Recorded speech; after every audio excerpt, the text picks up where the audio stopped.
Bismillahirrahmanirrahim. Assalamualaikum warahmatullahi wabarakatuh. Alhamdulillahilladzi ikhtassa hadhihi al-ummah bi khasa'isa iddah wa minha an la tajtami'u hadhihi al-ummah ala ad-dhalalah. Asyhadu an la ilaha illallah wa asyhadu anna Muhammadan abduhu wa rasuluh. Allahumma salli wa sallim wa barik ala sayyidil wujud Sayyidina Ahmad wa ala alihi wa ashabihi wa li baitihi wa zurriyyati ajma'in. Amma ba'du, Allahumma akhrijna min zulumatil wahmi wal jahli ila al-ma'rifatil ilmi. Allahumma ya Allah, keluarkan kami dari kebodohan, dari kejahilan kepada ilmu pengetahuan, dari kelalaian kepada kesadaran bertuhan. Amin ya rabbal alamin. Alhamdulillah jamaah duha yang dimuliakan Allah. Nama masjid kita apa, Ki Abdurrahman? Nama masjid kita apa? Masjid Raya Cinere. Ya. Semoga siapapun yang berhadir, Allah hadirkan cinta kepada Allah dan Rasulnya di dalam kalbunya. Amin ya rabbal alamin. Seperti biasa, ini wirid kita sekali sebulan. Kita mengkaji kitab Khasa'is Al-Ummah Al-Muhammadiyah, salah satu buah karya daripada As-Sayyid Abuya As-Sayyid Muhammad Alawi Al-Maliki Al-Makki. Beliau ini dan ayahnya dan kakeknya adalah muallim di Mekah. Sampai tahun 80-an, kelompok-kelompok ekstrim yang mengatasnamakan kebenaran lalu melarang beliau mengajar di Mekah, mengajar di Masjidil Haram. Akhirnya beliau mengajar di rumahnya, di satu tempat namanya Rusaifah. Ya. Di sanalah karya-karya ini muncul. Beliau difatwakan sebagai berhala Mekah oleh kelompok ini. Padahal beliau ini ahli hadis. Beliau ini ahli sunnah, ahli zikir zuriat Nabi Muhammad SAW dari jalur Sayyidina Al-Hasan. Ya. Dan beliau menulis kitab Khasa'is Al-Ummah Al-Muhammadiyah. Ini salah satu kitab yang saya gemari dari karya-karya beliau mengenai keistimewaan umat baginda Nabi Muhammad sallallahu alaihi wasallam. Kita sudah membahas 12 keistimewaan khusus, sekarang masuk ke yang 13. Ya, silakan dirujuk kajian yang sebelumnya. Yang sebelumnya itu tentang umat Nabi Muhammad SAW dan Nabi Muhammad SAW di kitab-kitab terdahulu. Nah, sekarang yang kita bahas adalah hadhil ummah la tajtami'u ala dhalalah. Nomor 13, umat ini tidaklah berijtima', berkumpul ala dhalalah, atas dasar kesesatan. Dhalal lawan dari al-haq, ya. Apa kata beliau? Ikhtassallahu hadhil ummata bi alla tajtami'a ala dhalalah. Allah mengkhususkan umat ini, umat al-Muhammadiyah, umat Nabi Muhammad SAW. Mereka tidak akan berkumpul, bersepakat. Ijtima' di sini bukan ijtima' politik. Ijtima' di sini berkumpul, bersepakat atas dasar kesesatan. Yang ada mereka berkumpul atas dasar ijtihad. Ijtihadnya boleh salah, mungkin benar. Ya. MUI buat ijtima' majelis ulama. Hasil ijtima'nya boleh benar, boleh salah. Bisa jadi sahih, bisa jadi batal. Maka kita lihat bahwa fatwa ada yang direvisi. Itu ulama yang ngumpul, apalagi orang awam yang berkumpul. Maka jika ijtima'nya ijtima' politik, itu sangat mungkin berubah. Benar enggak? Ijtima' siyasiyah Ijtima' politik babnya ijtihad. Nah, jangan dimasukkan kepada ijtima' yang suci. Ijtima' lain dengan ijma'. Ijma' itu suci, sedangkan ijtima' tidak. Ijma' itu konsensus ulama ba'da Nabi SAW yang sudah sampai derajat mujtahid. Kalau ijtima' tidak mesti. Nah, ijtima' politik, pertemuan-pertemuan perkumpulan politik tidak pernah suci. Dia wilayah disebut wilayah ijtihad. Ya, man asaba falahu ajrani wa man akhta'a falahu ajrun wahid. Dia benar dapat 2 pahala, jika salah dapat 1 pahala. Maka yang terjadi di negeri kita beberapa tahun ini, ijtima' itu bukan ijtima' kesesatan, tapi ijtima' ijtihad. Bisa salah, bisa benar, ya. Maka berbeda dengan hasil ijtima' boleh. Karena di sana ijtima', di sini juga ijtima'. Benar ya? Ada ijtima' yang pro kepada A, politik. Sekarang dia pro kepada B. Karena politik itu berubah-ubah, ya. Maka jangan menganggap suci ijtima'. Tapi yang suci itu ijma'. Mukhalafatul ijma' fiskun bal kufrun. Melanggar ijma' yang mutlak itu bisa kufur. Bukan kafir mutlak, ya, kufur. Ini yang salah paham langsung dianggap orangnya kafir, tidak, kufur. Tapi mukhalafatul ijtima' ijtihadun. Berbeda dengan hasil ijtima' itu ijtihad. Itu tidak masalah, ya. Sebagai contoh, ijtima' ulama mengharamkan bunga bank. Dulu yang mengharamkan ulama di Mesir tahun 82. Lalu mereka merevisi hasil ijtima'nya 2003 dan mengatakan halal bunga bank. Di Indonesia 2003 baru mengeluarkan hasil ijtima' Komisi Fatwa bahwa itu haram. Berarti ini berijtima', ini berijtima', hasilnya ijtihad. Mereka sepakat bahwa riba haram, tidak ada ikhtilaf karena itu Quran. Tapi bank tidak ada di zaman Rasulullah, maka mereka sepakat untuk tidak sepakat. Ya. Gimana? Udah sepakat belum untuk tidak sepakat? Ya. Wa nasha'a min dzalika anna ijma'ahum hujjah. Jika ulamanya berkumpul yang sampai level mujtahid. Mujtahid itu yang mempunyai perangkat-perangkat untuk berijtihad dalam bab hukum.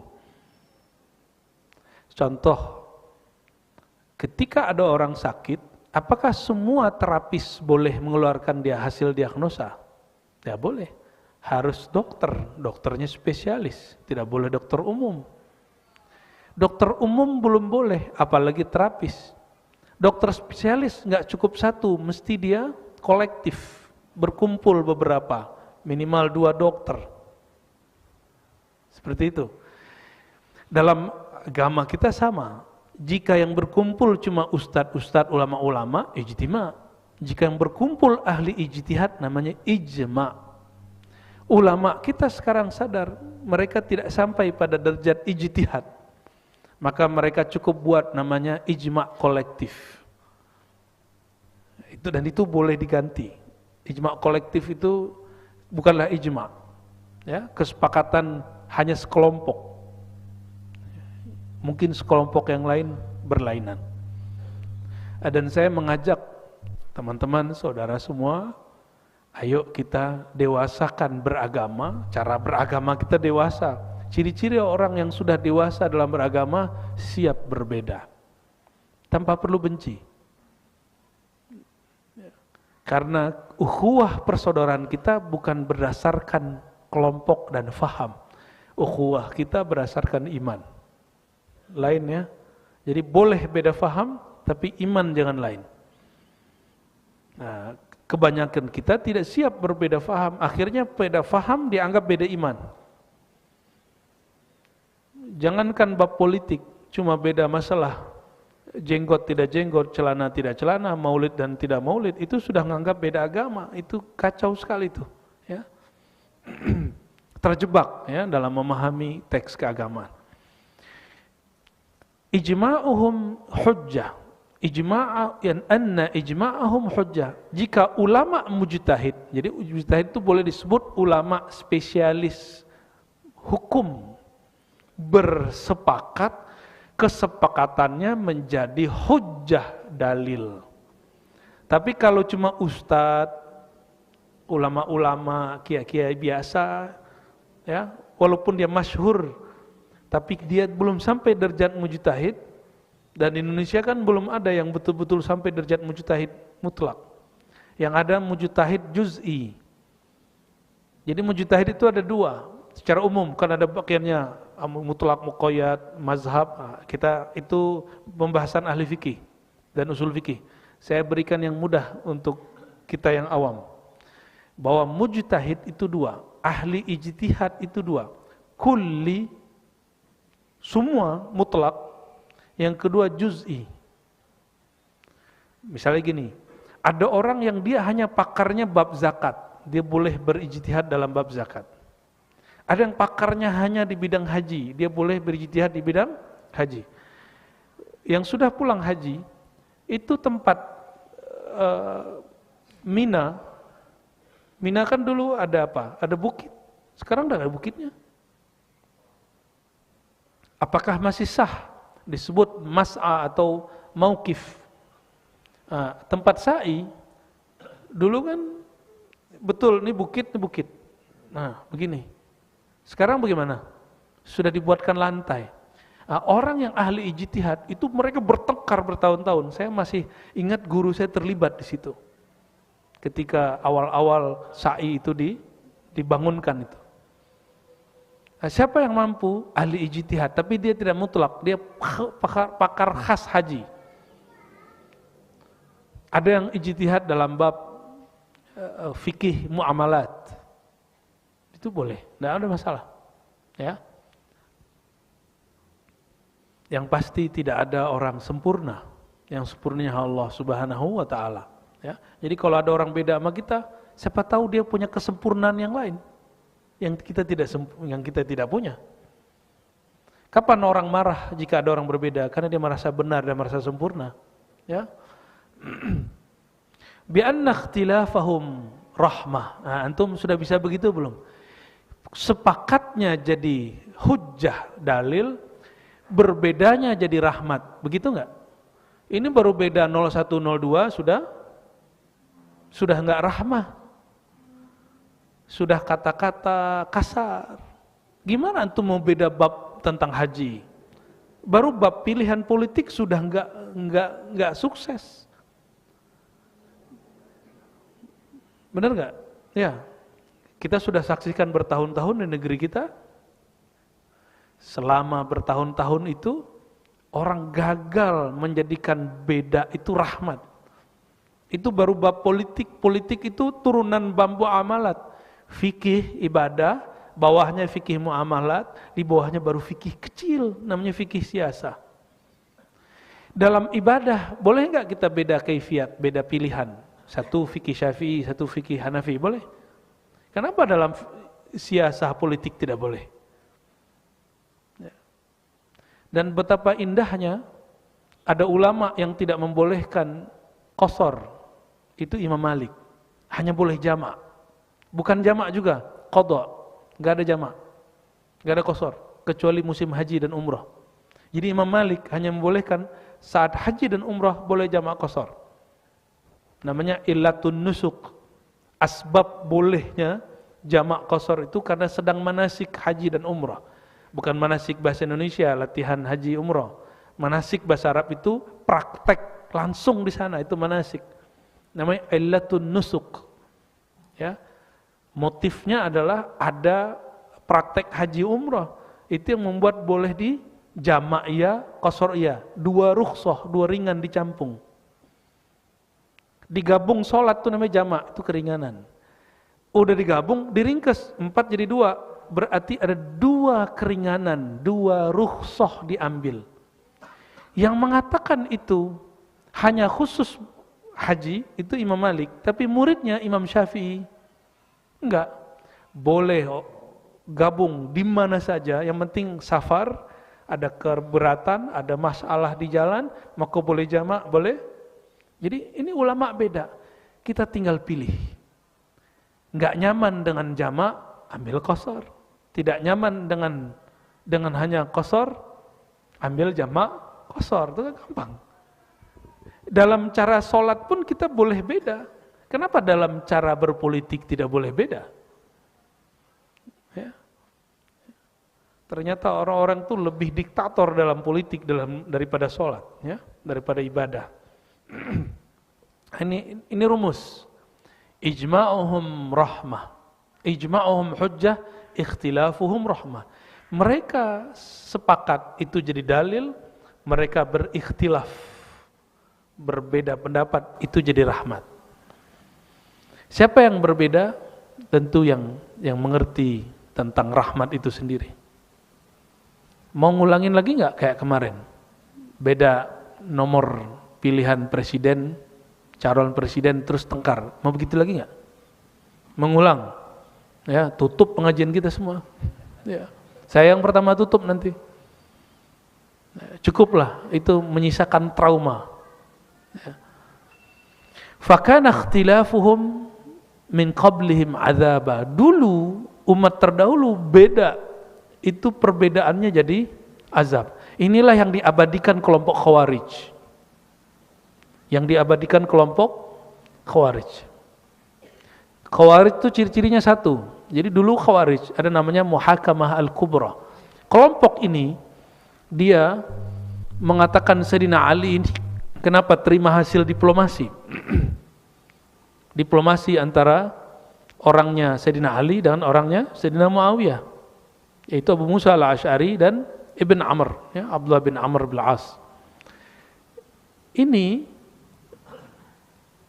menyisakan sesuatu di pikiran mereka. Mereka kemudian mengatakan la hukma illa lillah, tiada hukum kecuali milik Allah. Akhirnya mereka mengatakan Ali telah berhukum dengan selain hukum Allah, maka Ali kafir. Selevel Sayyidina Ali dikafirkan. Ya kalau cuma Ar-Razi dikafirkan terlalu biasa. Misalnya, dulu orang yang berjuang bersama Sayyidina Ali lalu mengkafirkan Sayyidina Ali.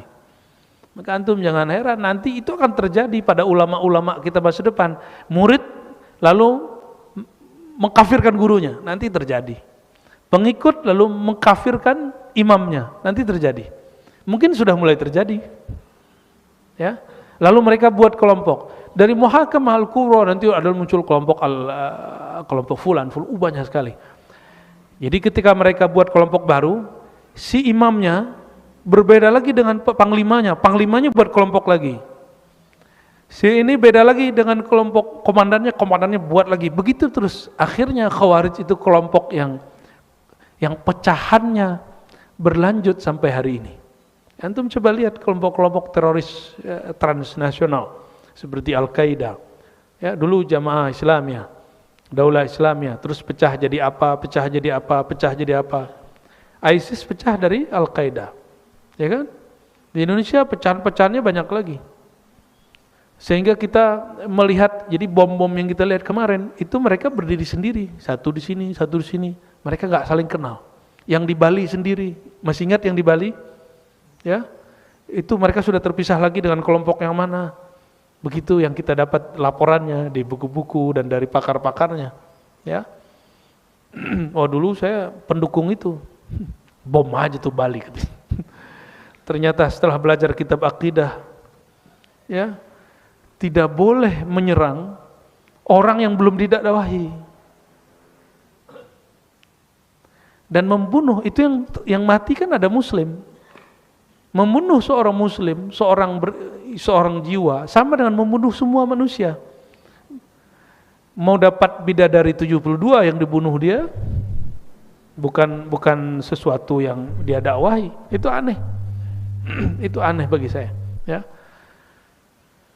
Dan yang paling aneh lagi, masjid dibom. Pengajian dibom. Nah, di Indonesia masjid dibom sudah banyak. Semoga masjid-masjid kita ke depan Allah jaga, ya. Semoga siapapun yang berkehendak begitu, Allah kemudian batalkan niatnya. Ya, ilhamkan kebaikan, kelembutan di kolbunya. Kita nggak tahu nanti bagaimana. Di Mesir, daerah Sinai, orang lagi Jumatan, ada anak kecil. Itu masjid tarekat Syaziliyah. Ada zikir, ada mursyidnya. Datang tukang bom, dibom di sana, orang lagi Jumatan. Kira-kira itu agama dia apa itu? Dia mujahid atau apa? Orang sholat dibom. Apa kata baginda Rasulullah SAW? Ya, umirtu an uqatilan nas hatta yaqulu la ilaha illallah Muhammadur Rasulullah. Aku diperintahkan perang sampai orang mengatakan la ilaha illallah Muhammadur Rasulullah. Ini orang sudah baca syahadat, sudah sholat, masih dibom. Hadis yang mana yang diamalkan? Cuma karena berbeda faham. Ini maulid, nggak maulid, dibom. Ya. Pakistan belum nyampe seminggu dibom. Nggak tahu siapa yang ngebom. Mau negeri seperti itu? Nggak mau kita. Perbedaan itu bukan siksaan. Nah, yang melanggengkan ini namanya khawarij. Nah, maka sekarang ada lembaga besar di negeri ini, lembaga-lembaga keagamaan, ormas-ormas besar. Nanti akan ada khawarij nusuk. Ide-idenya nggak diterima di ormas itu, dibuat ormas yang mirip, tambahin aja depan belakangnya apa. Paham kan maksud saya? Ya, itu khawarij zaman baru walaupun ngaku aswaja. Kalau dia tidak diterima, maju lagi tahun depan. Ya. Jangan kemudian buat yang baru, itu membingungkan umat. Oh ternyata emang nggak ada adabnya dengan ulama-ulama senior. Ulama senior dianggap sesat sama mereka. Dan saya paling sedih, antum cinta habaib bukan? Zuriat Nabi SAW, cinta? Karena dia zuriat Nabi atau karena politik dia? Karena dia di darahnya ada darah baginda Rasulullah SAW, atau karena dia cenderung kepada presiden A atau calon presiden B? Kenapa? Kenapa kita cinta kepada zuriat Nabi? Karena ada darah mulia di dalam badannya. Mengenai dia pro dengan pemimpin, anti dengan pemimpin, itu urusan ijtihad dia. Harusnya jadi rahmah, bukan menjadi habib anti pemerintah. Emang beda di sisi Rasulullah SAW. Itu pembagian baru di negeri ini. Ada istilahnya itu, Kiai. Habib pemerintah, habib. Siapa yang buat begini? Ente soal adab mazuriat Nabi Muhammad SAW. Itu menyinggung Rasulullah SAW. Ya. Jadi coba yang diterima Rasulullah nanti di akhirat, yang berbedanya rahmat. Mau diterima Rasulullah Sallallahu Alaihi Wasallam, berbedalah dalam rahmat.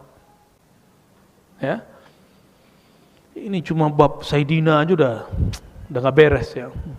Apalagi bab politik, apalagi Tuhan di langit dan tidak di langit ya.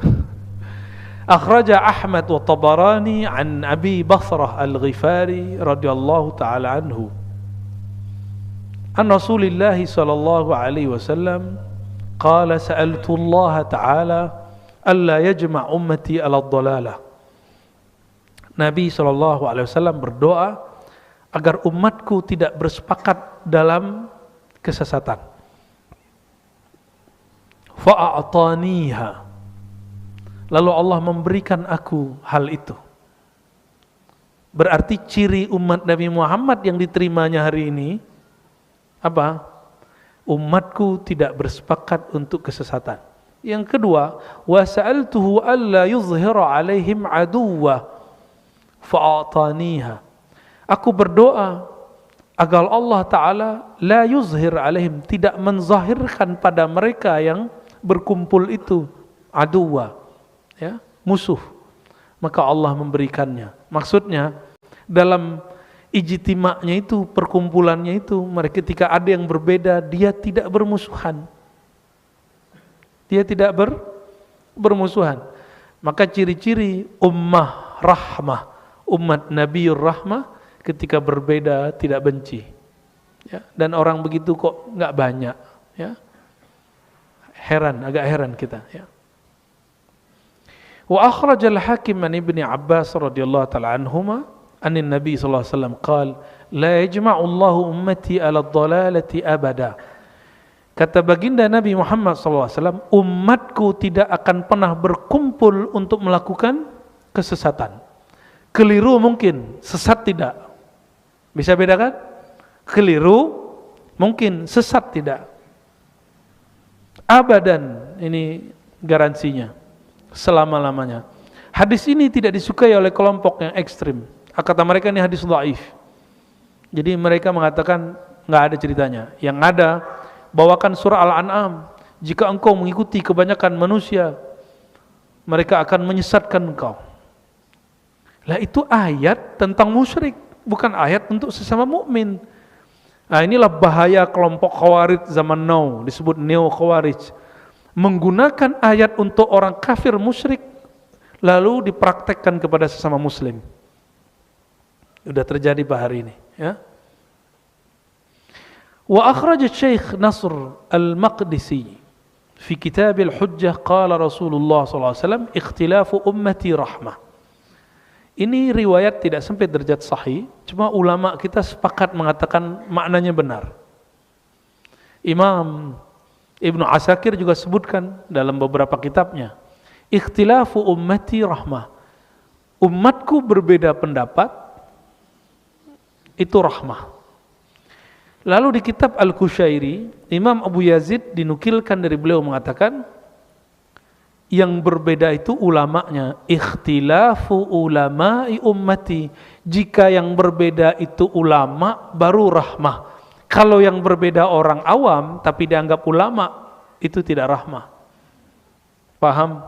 Jadi mulai sekarang, jangan terjebak lagi oleh performan, penampilan. Penampilan itu tidak ada jaminan seseorang itu ulama. Ya, saya punya guru ahli hadis, kalau ngajar hadis itu nggak pakai kopiah. Ada, ya, nggak pakai kopiah begini. Cuma kalau di Indonesia ngajar nggak pakai kopiah kayaknya nggak sahih ya.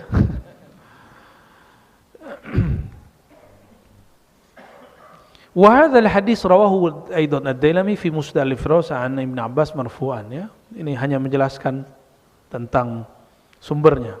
Lalu di riwayat Imam Tirmidzi ada tambahan. Inna Allah la yajma' ummati ay ummata Muhammadin SAW ala dhalalah wa yadullahi ala al-jama'ah wa man syadza fin nar. Allah tidak mengumpulkan umatku ay umat Nabi Muhammad SAW dalam kesesatan. Yadullah ala al-jama'ah. Tangan rahmatnya Allah ada di atas jamaah. Berjamaah. Ini bukan jamaah pengajian. Al-jamaah yani jamaah ummah. Jamaatul ummah al-Muhammadiyah, yaitu perkumpulan umat Nabi Muhammad sallallahu alaihi wasallam. Wa man syadza finnar. Siapa yang ganjil, dia telah memilih jalannya masuk neraka. Di sini ada pertanyaan. Akidah yang paling mayoritas hari ini di dunia itu akidah apa? Ahlus sunnah, benar? Ahlus sunnahnya aliran apa? Asy'ariyah, Maturidiyah. Apa ciri-cirinya? Belajar sifat 20. Allah wujud, qidam, baqa. Masih belajar? Antum pergi ke Mekah, itu masih banyak yang amalan itu, tapi tidak resmi milik pemerintah. Masih banyak. Jadi terjadi ngobrol saya dengan beberapa orang Mekah, ketika kita bilang ente kan beda faham sama kita, ente kan menganggap kita lebih dah. Enggak, dia ngomong, itu hanya mazhab resmi pemerintah, kami tidak. Kerajaan iya, kami tidak. Gitu. Sampai ke Mesir, Al-Azhar, tahu Al-Azhar? Al-Azhar salah satu universitas tertua yang masih eksis hari ini di dunia, universitas Islam. Tadinya itu Syiah. Masuk Salahuddin Al-Ayyubi tanpa perang, Mesir jadi Sunni. Al-Azhar Asy-Syarif itu kemudian menjadi pusat Ahlussunnah. Salahuddin Al-Ayyubi sebelum subuh menganjurkan para Bilal baca sifat 20. Allah wujud, qidam, baqa, itu dilakukan. Jadi itu bukan tradisi orang Jawa di tepi pantai Pantura, itu bukan. Ya, itu udah dari sono. Orang di Pulau Jawa nyebutnya puji-pujian, di sini sama. Ya, sebelum mau azan baca sifat Allah disebut pujian. Tempat ente ada nggak? Ada.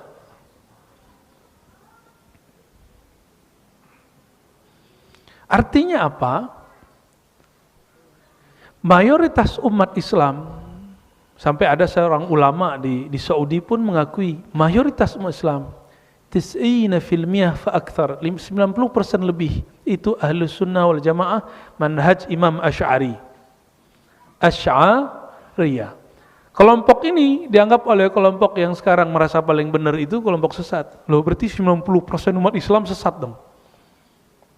Pergi sampai ke Maroko, ada bahkan di Tunis, di Zaituna, ada Qarawiyin, Aljazair, ada macam-macam, sampai ke Maroko, Mauritania, ada di sana itu beberapa jamiah dan zawiyah zikir, semuanya Ahlus Sunnah wal Jamaah.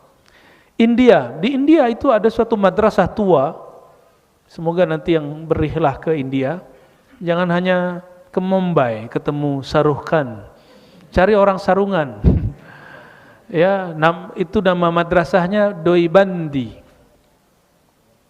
Itu pusat Ahlus Sunnah wal Jamaah di India. Pusat Ahlus Sunnah. Taliban sekarang itu sebagian alumni Doibandi. Maka Taliban dulu Wahabi, Taliban sekarang mix, agak campur, jadi bingung kita apakah dia still Wahabi atau sudah menjadi Sunni. Tapi kalau melihat gelagatnya sepertinya masih. Cuma ada beberapa alumni Doibandi. Tapi Doibandi, madrasah Doibandi itu mirip seperti Indonesia kayak NU. Kayak NU-nya itu ada madrasah, kayak ada satu madrasah tua, pengaruhnya besar. Di sana orang khataman Sahih Bukhari. Lalu ada lagi kota Haidar Abad, ya. Guru yang menjazahkan Sahih Bukhari pertama itu dari sana. Dari Haidar Abad namanya. Syarif Khaja Muhammad Syarif. Awal ngomong bahasa Arab nggak lancar, tapi ketika sudah terkondisikan, itu yang di Sahih Bukhari dia ngomong, nyebutin aja lancar. Ya, seperti santri Jawa hafal Alfiyah. Lewat aja. Jadi India itu pernah jadi pusat hadis. Kenapa? Karena mereka dulu bermazhab Hanafi, mazhab Hanafi dianggap jauh dari sunnah. Maka dibalas oleh mereka, enggak, kami dekat dengan sunnah. Jadi di sana itu orang ngajar Sahih Bukhari dari umur 20-an sampai umur 70-an. Jadi udah hafal deh kitab Sahih Bukhari itu. Nah, jamaah tabligh itu bagian dari pergerakan orang-orang yang Doibandi dan ada madrasah-madrasah lain. Itu sebabnya jemaah tabligh itu masih aswaja. Cuma mungkin antum enggak nyaman karena dia nginep di masjid. Terima aja sih ya, susah amat ya. Kalau nggak nyaman ya bilang ya baik-baik, jangan diusir. Ya, ada kawan-kawan saya diusir-usir tuh kasihan juga. Mereka kan niatnya baik. Ini sunnah menerima tamu juga nggak dapat. Ya.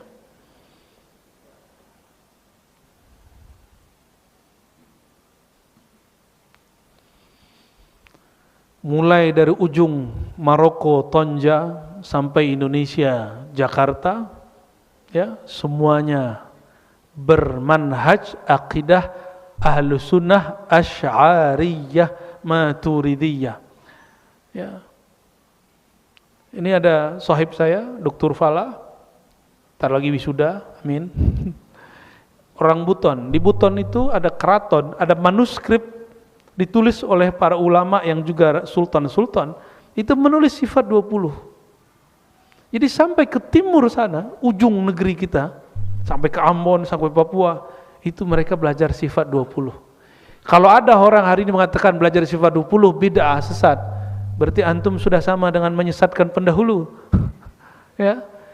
Al-Azhar itu berapa tahun? 900-an tahun menggunakan akidah Ahlussunnah Asy'ariyah Maturidiyah. Jadi kita agak curiga kalau ada pulang dari Azhar lalu membatalkan akidah Asy'ariyah, menolak bermazhab dan menolak bertasawuf. Itu dicurigai dia kesusupan saat kuliah. Ya. Kesusupan apa kesurupan ya? Saya curiga aja. Salahuddin Al-Ayyubi apa akidahnya? Asy'ariyah, dan dia bertarekat mazhab Syafi'i. Guru dia Syekh Abdul Qadir Jilani dua mazhab, Syafi'i dan Hanbali. Akidahnya Asy'ari. imam sufi. Jadi coba lihat, pejuang-pejuang dulu berakidah Ahlussunnah. Sama semua. Muhammad Al-Fatih yang dielu-elukan di Turki Utsmani, di akidahnya Maturidiyah Asy'ariyah. Dan dia punya mursyid namanya Agha Ibn Syamsuddin. Jadi kalau antum mau ingin dunia Islam bangkit, maka pejuang-pejuangnya mesti punya guru rohani yang bermanhaj Ahlussunnah wal Jamaah, berfikih dan bertasawuf yang wusul kepada Allah Subhanahu wa taala. Bumi ini kan milik Allah, maka kalau ingin membangkitkan bumi harus pulang kepada Allah. Dan lucunya ada yang mengelu-elukan khilafah tapi anti dengan Asy'ariyah dan Thariqah. Ya, bagaimana Islam mau bangkit? Enggak mungkin bangkit. Wa rawa Abu Dawud an Abi Malik Al-Asy'ari an Rasulullah sallallahu alaihi wasallam qala, ini hadis terakhir yang kita baca. Qad ajarakumullahu min thalathi khilal. Dzakara minha wa alla tajtami'u ala dhalalah. Ya. Allah membebaskan kamu umat Nabi Muhammad SAW dari 3 perkara, 3 masalah. Salah satunya minha alla tajtami'u ala dhalalah. Umatku tidak akan bersepakat berkumpul dalam kesesatan. Lagi-lagi saya ulangin, dalam kekeliruan mungkin, sesat tidak. Ya. Oke, barangkali itu Kiai, sederhananya kaidah yang disebutkan di depan tadi. Kesepakatan mereka adalah hujjah, perbedaan mereka adalah rahmah. Maka umat yang diterima baginda Rasulullah SAW yang menjadikan berbedanya rahmah. Gimana? Sudah siap berbeda jadi rahmat? Ya, kita lihat ya, pertengahan tahun ini sudah mulai deklarasi, sudah dapat nomor tuh caleg-caleg. Ya, capres-capres mungkin sudah dapat nomor. Siap-siap untuk berbeda. Mau siap-siap berbeda? Ya, saya agak kurang yakin juga nih. Semoga Allah rahmati kita semua. Amin ya rabbal alamin. Ya. Silakan Kiai. Terima kasih Bu ya. Untuk selanjutnya kami akan buka 2 pertanyaan dulu. 1 dari bapak-bapak, 1 dari ibu-ibu. Silakan bapak-bapak yang ingin, ada yang mau ditanyakan kepada Buya pada pagi hari ini? Udah ngantuk kayaknya. Ibu-ibu mungkin? Oh baik, baik. Anak-anak bisa dibantu mic-nya. Ayo maju. Kalau santri begitu tuh jalannya agak takut ketemu ibu-ibu.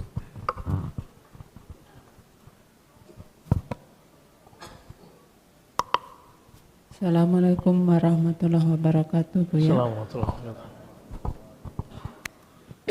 Maaf Buya, sebelumnya saya ingin izin bersanad pada Buya agar saya lebih banyak lagi belajar baik secara offline maupun online. Yang kedua Buya, saya minta penjelasan mengenai Jalal yang selengkapnya. Cukup itu aja Buya. Wassalamualaikum warahmatullahi wabarakatuh. Oke, paham pertanyaannya. Jalan yang apa? Jalal yang kan antara Jamal sama Jalal. Oke. Jamal Jalal. Ya. Bang Jamal dan Bang Jalal ya. Oke, baik. Allah itu Maha suci sehingga sulit sekali untuk bersentuhan dengan Allah, bahkan mustahil karena Maha sangat transenden. Laisa kamitslihi syai'. Kita ini makhluk, tidak mungkin terhubung kepada Khalik. Ini satu kaidah yang mesti dipakaikan. Maka jika ada orang merasa dirinya adalah Allah, dia sudah melanggar kaidah ini. Karena ada nih sekarang orang belajar ilmu hakikat terus mengatakan diriku Allah, zatku zat Allah, sifatku sifat Allah. Itu sudah sama dengan mengklaim punya Allah. Saya punya baju, saya tidak mau baju saya diklaim sama Kiai Abdurrahman. Saya punya tangan, saya tidak mau tangan saya diklaim, itu tangan saya. Apalagi Allah. Saya punya ilmu sedikit, saya nggak mau diklaim sama orang, maka sekarang ada hak cipta. Kalau kita punya buku, dijiplak orang, plagiasi, saya boleh kemudian adukan itu. Apa maksudnya? Mengklaim sifat hak cipta kepilihan makhluk haram bagimu. Apalagi mengklaim dirimu adalah Tuhan. Sifatmu adalah sifat Tuhan. Ya, itu berbahaya. Maka Allah Subhanahu wa taala memberikan dua jalan besar. Satu jalan jamal, jalan jalal. Jamal itu keindahan Allah dalam rahmahnya. Jalal itu keindahan Allah dalam izzahnya. Gabungan ini itulah yang disebut Nur Muhammad sallallahu alaihi wasallam. Jadi baginda Rasulullah itu adalah Nurul Jalal, Nurul Jamal. Tapi jamalnya lebih meliputi daripada jalalnya. Ya. Jamalnya itu meliputi jalalnya, rahmatnya meliputi izzahnya. Izzah itu ketegasan. Allah ciptakanlah dari rahmah itu nur, nur kasih sayang. Itulah bernama Nabi Muhammad sallallahu alaihi wasallam. Ya. Lalu dari bayang-bayangnya itu terciptalah namanya izzah, jalal.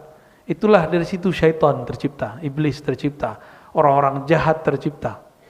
Itu dari sana. Tetap ada.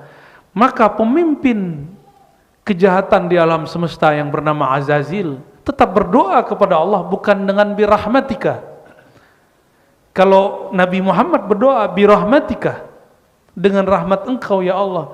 Tapi iblis Azazil berdoa, dia doa juga Pak. Apa doanya? Bi'izzatika fawarabbika. Karena ada di Quran. Izzahnya Allah. Beda. Sama-sama jalan menuju Allah, tapi dia ambil jalan pintas. Maka dia berhenti di izzah itu. Maka mohon maaf, orang yang belajar ilmu hakikat tidak bertemu adab-adab Nabi Muhammad SAW, dia berani mengatakan dirinya adalah Allah. Ini bahaya. Ya, itu nggak boleh. Hatta Nabi Muhammad SAW hanya menyebut dirinya ana abduka, aku hanya hambamu ya Allah. Hamba itu kan nol, tidak ada. Menyebutkan diri kita hamba itu sudah sama dengan meniadakan diri. Tapi tetap kita bukan Tuhan. Ya. Maka Nurul Jamal, Nurul Jalal, Jamal itu kasih sayang yang tiada putusnya. Orang-orang yang dapat jamalnya Allah, apapun maksiat dia nggak akan pernah putus asa. Apapun kesalahan dia pasti kembali kepada Allah Subhanahu wa ta'ala. Kalau dapat Nurul Jamal. Tapi kalau antum cuma dapat bayang-bayang Jalal, sekali maksiat nggak mau balik lagi kepada kebaikan, ya sudahlah saya maksiat aja gitu. Ya kita kan nggak boleh pasrah di situ.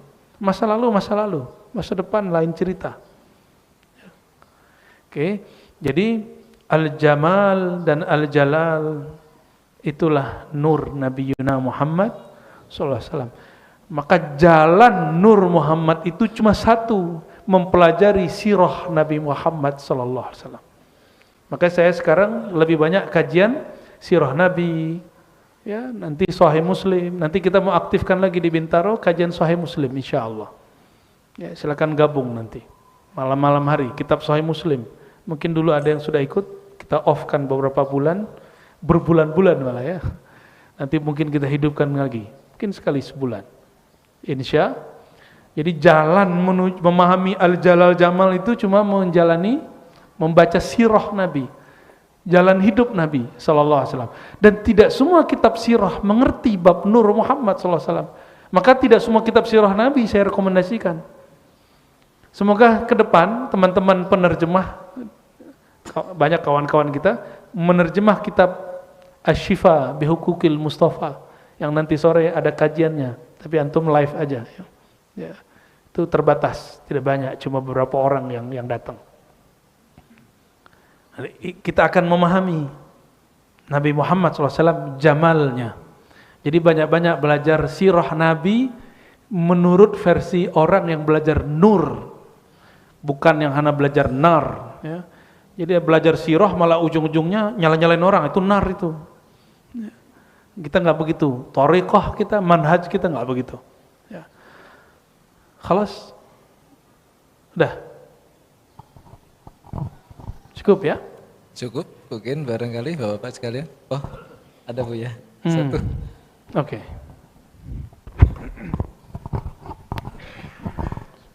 Assalamualaikum warahmatullahi wabarakatuh.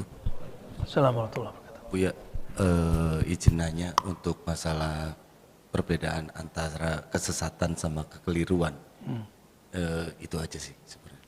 Assalamualaikum warahmatullahi wabarakatuh. Bahasa Arabnya juga udah beda, Bang. Ya. Sesat itu bahasa Arabnya dolal. Dolal itu menyimpang, tapi merasa benar. Maka orangnya disebut dol, jamaknya dolin, dolun. Kita kalau baca Al-Fatihah, ihdinas siratal mustaqim. Orang yang hak itu jalurnya siratal mustaqim. Siratal mustaqim itu Nabi Muhammad SAW. Siratal ladzina an'amta alaihim. Jalan yang engkau beri nikmat. Ternyata di ayat ini nikmat bukanlah fulus, duit, rumah, pasangan, anak, tapi siratal ladzina an'amta alaihim, jalan ruhani. Maka nikmat yang disebut dalam ayat ini bukan nikmat zahir jasmani, bukan nikmat materi, itu nikmat ruh, nikmat nur di dalam kalbu. Lalu ghairil maghdubi alaihim, bukan yang engkau murkai. Itu jalannya ahli kitab yang suka ngeles. Dulu Yahudi lama, Bani Israel lama, mereka memainkan ayat Allah, bahkan mengata-ngatai Allah. Jadi Bani Israel itu dulu, Masya Allah, pemberiannya banyak, tapi mereka suka ngata-ngatain Allah, seperti anak kecil. Allah beri manna wa salwa, tapi sekali ditahan, apa kata mereka? Allah pelit, yadullah maghlulah. Ada kan ayatnya? Tangan Allah terbelenggu. Apa bedanya dengan anak kecil? Ya, anak kecil kita tahan mainan dari dia, dia mau beli sesuatu kita nggak belikan, apa kata dia? Ya, abi jahat, ayah jahat, papa jahat, bener gak? Umi pelit, itu ngomong anak kecil. Ahli kitab itu dimurkai karena mereka bukan lagi kecil, tapi bersikap seperti anak kecil. Maka ada yang dikutuk menjadi kera. Kenapa? Sikapnya melebihi anak kecil, itu kera. Nakal, kera itu kan nakal, bener gak? Iseng, bener ya? Jadi sebutan kunu qiradatan khasiin itu menunjukkan mereka sudah jalan-jalan, jalan yang dimurka. Jadi jalan kesesatan itu ada dua. Satu dimurka, dia tahu lalu dia langgar, bandel, itu murka. Yang kedua dolal, dolal yang menyimpang. Ini jalan-jalan orang, mereka harusnya menyembah Allah tapi terjebak pada sosok. Itu dolal. Beda ya. Harusnya menyembah Allah terjebak pada sosok. Maka mereka menyembah dari dulu Nabi Uzair, Ezra. Mereka sembah Lata, Uzza, mereka sembah Nabi Isa. Itu kekeliruannya di situ. Dan saya sampaikan lagi, nanti mungkin kita ulang-ulang. Salah satu yang dialamatkan kesesatan bagi kami adalah saya menyebut kata mereka bahwa menyembah Nabi Isa itu menyembah Allah. Oh, dia salah faham, videonya berarti nggak faham dia. Penjelasan kami menyebutkan itu tidak seperti itu. Nggak usah Nabi, kita pakailah imam, namanya Imam Al-Mursi. Ini sering saya sebut biar antum ingat terus, karena video ini banyak diulang-ulang lagi sama orang, ya, biar menjadi memperkuat. Imam Abu Abbas Al-Mursi, guru hikam, guru Ibnu Athaillah, pengarang hikam, murid dari Imam Syazili, thariqahnya Syaziliyah. Apa kata beliau? Para aulia itu khazanah nama-nama dan sifat Allah. Jadi dirinya para aulia itu adalah khazanah. Jadi di dalam dirinya ada pancaran nur asma dan sifat-sifat Allah Subhanahu wa taala. Jika dibuka sedikit saja, maka hamba-hamba Allah, muridnya akan mengira itu Allah. Fa'abaduhu, maka mereka akan menyembahnya. Itu perkataan siapa? Imam Abul Abbas Al-Mursi. Berani menyesatkan Abul Abbas Al-Mursi, guru Ibnu Athaillah Iskandari? Mungkin antum berani sama saya. Coba berani nggak sama Imam Mursi? Imam Mursi berkalam pada hak wali, belum nabi. Inilah kita memuji wali-wali terdahulu, ulama-ulama terdahulu, tokoh-tokoh terdahulu, tapi tidak tahu, tidak mau memahami orang-orang terkini. Wali-wali itu nggak mati, ilmunya masih ada sampai hari ini. Maka muncullah kalam itu. Jangankan nabi, wali saja Allah singkapkan dirinya. Umat kira dia Allah, dia bukan Allah. Ya. Apa contohnya? Ada orang pengobatan alternatif atau dokter. Setiap yang berobat ke orang ini, satu dokter ilmiah, satu alternatif. Sebenarnya alternatif itu bisa diilmiahkan, cuma karena jajahan ya londo juga kan. Ya, produk-produk dulu kan tidak ada sekolah kedokteran di Indonesia. Dulu orang pengobatan alternatif semua. Cuma tidak ada penelitian yang komprehensif tentang mereka. Ya. Pengobatan di sini, setiap kali datang ke bapak terapis ini atau ke dokter ini sembuh. Akhirnya orang bilang, kamu berobat ke sana aja. Ada kan klinik yang begitu? Maka adalah satu klinik orang rame sampai antri seminggu, 2 minggu, bahkan sebulan. Baru dapat time, jadwalnya. Buat appointment dulu dengan terapisnya atau dengan dokternya. Itu apa yang terjadi? Mereka sedang mencari syifa-nya Allah pada dua tokoh ini. Itu kalau Allah buka, itu ciri-ciri Allah buka. Sudah lihat ada rumah sakit tutup? Sudah. Bukan rumah sakitnya masalah, dokternya Allah tutup dari mereka sifat-sifatnya Allah. Paham di situ? Ya. Yang sering kita contohkan dulu apa? Ponari, masih ingat? Ponari cuma sama batu, orang antrinya panjangnya bukan main. Allah buka sedikit sifat di batu. Jangankan si ponari, batunya disembah orang. Makanya sosok seperti Nabi Isa, ketika beliau Allah tajallikan sifat hayat pada dirinya, dia pegang jenazah, hidup jenazahnya. Dia pegang jenazah, hidup jenazah. Itu bisa bayangkan. Yang megang Nabi Isa itu siapa saat itu?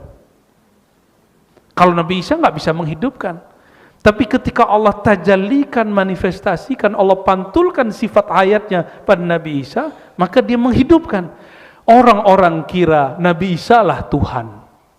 Yang menyembah Nabi Isa karena kira-kira dia musyrik. Tapi orang-orang yang saat itu melihat sifat Allah, melihat sifat Allah, bukan Nabi Isa, itu lain cerita. Coba, kalau kita ke Ka'bah, kita sujud ke siapa? Zohirnya antum sujud ke siapa? Ka'bah. Nyembah Ka'bah? Enggak. Allah tajallikan, manifestasikan, pantulkan keazimannya, keagungannya pada Ka'bah, padahal itu cuma batu. Kita ketika sujud dan ruku bukan kepada Ka'bahnya. Saya mau tanya, lebih mulia batu bata Ka'bah atau Nabi Isa? Nabi Isa. Maka ketika orang melihat sesuatu pada Nabi Isa, lalu dia mengira itu Allah, itu lain dengan orang yang menyembah sosok Nabi Isa, itu lain.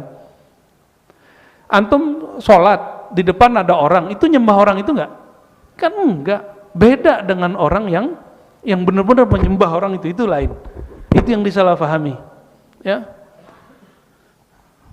Barangkali itu ya.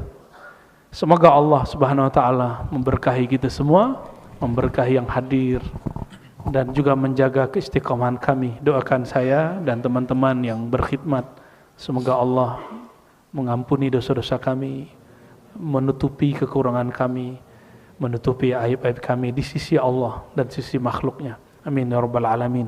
Allahumma ya rahman ya rahim, ya karim ya azim, ya nur, ya man huwa nurun ala nur, ya man huwa nurus samawati wal ard. Ya Allah, pemilik cahaya langit dan bumi, berilah cahaya di dalam kalbu kami. Allahumma ya azim, yang maha agung, yang maha besar. Amal kami sebanyak apapun sangatlah sedikit ya Allah dibandingkan pemberian-Mu. Maka ampuni kami ya Allah karena merasa telah beramal. Ampuni kami ya Allah karena merasa telah berilmu. Amal ini Engkau jua ya Allah yang menganugerahkannya. Ilmu ini Engkau jua ya Allah yang menganugerahinya. Allahumma ya Allah, ya munazzil al-Quran, ij'alil Quran rabi'a qulubina. Ya Allah yang menurunkan Al-Quran kepada baginda Nabi Muhammad sallallahu alaihi wasallam. Jadikan Al-Quran ya Allah bertahta di dalam kalbu kami, menjadi pola hidup kami, menjadi cara hidup kami mengikuti baginda Nabi Muhammad sallallahu alaihi wasallam. Ahyina ya Rabbana bil Quran. Ya Allah hidupkan kami dengan cahaya Al-Quran. Wa amitna ya Rabbana binuril Quran. Ya Allah jika Engkau wafatkan kami, jemputlah kami dengan nurnya Al-Quran. Waj'alhu ya Rabbana rafiqan lana fi quburina. Ya Allah jika Engkau matikan kami, maka jadikanlah Al-Quran menjadi teman kami di alam baqa sana. Allahumma ya Allah, ya man huwa al-ahadus samad. Ya Allah, hanya kepada Engkaulah kami menggantungkan harapan.